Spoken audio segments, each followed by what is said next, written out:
Bonjour à vous, c'est Jean-Baptiste de jbmarcy.com. Aujourd'hui, j'aimerais avec vous aborder quelque chose d'extrêmement intéressant qui vous fait faire plein d'erreurs dans votre reconquête amoureuse, qui vous fait vous torturer, qui vous mange le cerveau du matin au soir.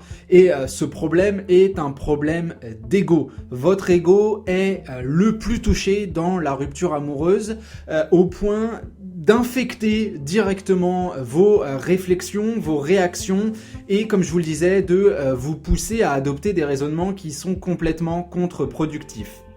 La rupture amoureuse est un véritable traumatisme. On le dit souvent, pas assez souvent à mon goût, mais c'est un traumatisme qui est minimisé par votre environnement. On vous dit toujours que finalement ce n'est qu'une peine de cœur, que vous allez vous remettre et que, ce n'est pas quelque chose qui devrait impacter votre vie de manière extrêmement importante. D'ailleurs, posez-vous la question, posez la question autour de vous, qu'est-ce qu'on voit comme un traumatisme plus important? Est-ce que c'est la perte de son emploi ou la perte de son couple? Et 95% des gens vont vous dire que la perte d'un emploi est beaucoup plus significative, beaucoup plus difficile à surmonter à cause de la crise économique, etc., etc., etc. Je ne suis absolument pas d'accord. J'ai même pas envie de comparer les deux finalement. On est sur des aspects qui sont extrêmement différents et les peines de cœur, le chagrin d'amour, finalement ce mot je le trouve ridicule parce que tout petit comparé à la peine que vous ressentez. Que se passe-t-il quand votre ex s'en va, quand il ou elle décide que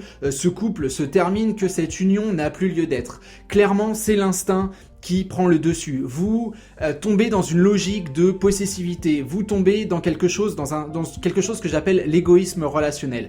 Les 3 premières phrases que vous vous dites, en tout cas les premiers termes qui sortent, c'est comment peut-on me faire ça?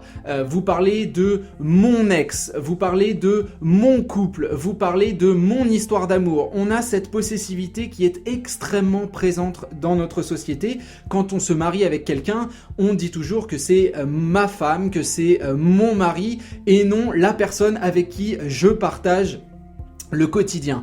On a cette vision, si vous voulez, d'appartenance. Et quand l'autre part, il y a cette espèce de dérivé du focus. On s'aperçoit de la valeur de quelque chose au moment où on perd cette chose. Et bien évidemment, on vous prend ce qui vous appartient, que ce soit quelqu'un, entre guillemets, un ex, une personne à l'extérieur du couple, ou que ce soit le sort finalement qui s'acharne. On a l'impression qu'on est dans l'injustice totale parce que quelqu'un vous enlève ce que vous possédez, entre guillemets. C'est un petit peu, il y a une image que je prends très souvent. Imaginez un enfant qui est dans sa chambre en train de jouer. Il a un coffre à jouer. En ce moment, il joue avec son petit dinosaure. Et vous entrez et vous prenez l'ours en peluche de son coffre à jouer. Et vous allez voir que l'enfant réagit en déplaçant le focus du dinosaure à l'ours en peluche en se disant c'est ce jouet-là que je veux et je le veux maintenant. Je veux le récupérer parce que il m'appartient et qu'avec ce déplacement physique, cette prise que vous avez fait, cette prise en main, vous avez reporté tout son focus sur sa possession, sur cet objet-là. C'est exactement ce qui se passe dans votre rupture amoureuse.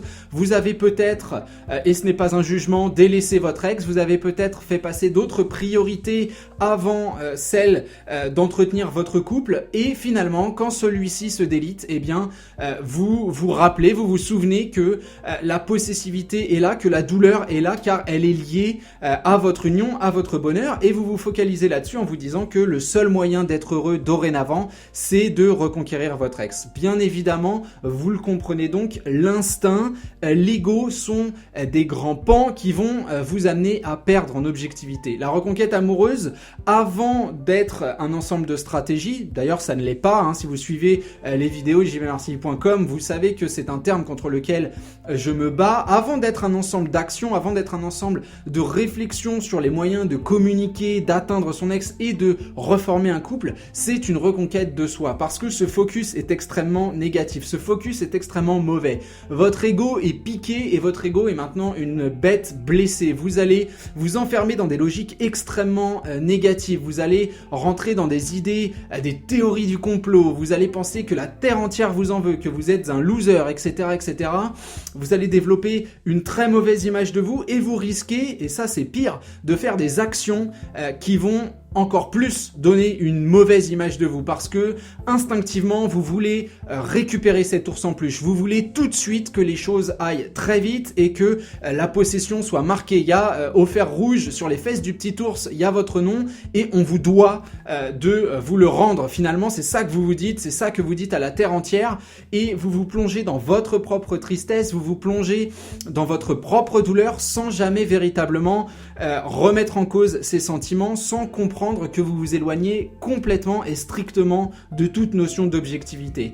Oui, vous êtes responsable en grande partie de votre rupture amoureuse, votre ex l'est aussi, il faut être deux, mais vous ne pouvez pas uniquement vous dire bon bah c'est le sort qui est comme ça, ce n'est pas juste, on doit me rendre mon ex. Ce n'est plus votre compagnon, c'est la personne qui. Et ça c'est important encore une fois, hein, je vous le disais tout à l'heure, les réflexions qu'on mène c'est comment a-t-il pu me faire ça à moi, quel est ce lien finalement qui vous unit? C'est le lien de douleur qu'actuellement vous mettez en exergue. Et bien ce lien, c'est ce lien-là qu'il faut casser parce que c'est un lien totalement subjectif qui vous relie à votre ex. Votre ex est parti, ce n'est pas pour vous faire du mal, ce n'est pas à vous qu'on fait ça, votre ex est parti pour se faire du bien à lui ou à elle, pour reprendre sa liberté à lui et à elle. Et tant que vous êtes dans cette réflexion-là, tant que vous utilisez énormément de possessifs autour de la description de votre histoire, c'est que vous êtes éloigné de toute objectivité. Alors demandez-vous comment vous formulez. Si vous deviez aujourd'hui me raconter votre histoire, comment la formuleriez-vous?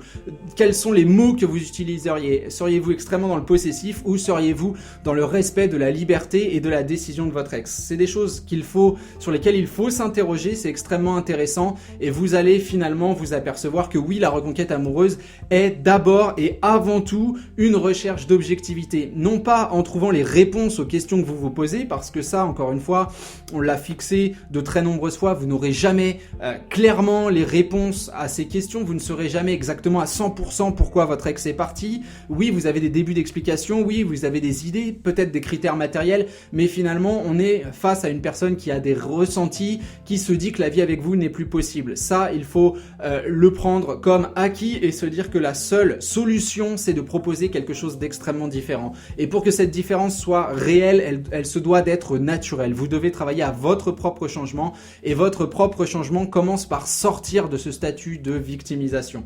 La victimisation est quelque chose d'extrêmement confortable, on aime se rouler dedans parce que ça implique le fait que de toute façon le sort est comme ça, je ne m'en sortirai pas, mon ex me déteste, tout le monde me déteste, à quoi bon faire des efforts, j'abandonne, je me roule là-dedans et puis je deviens agressif et puis je deviens néfaste et puis finalement je deviens même toxique pour toutes les personnes qui m'entourent. Est-ce que c'est ça le choix que vous faites ou de vous dire voilà j'ai fait une expérience qui a été bonne sur un laps de temps, moins bonne sur la fin, je dois apprendre de cet échec ne signifie pas que la montagne ne peut pas être gravie, cet échec signifie que j'ai pris le mauvais chemin.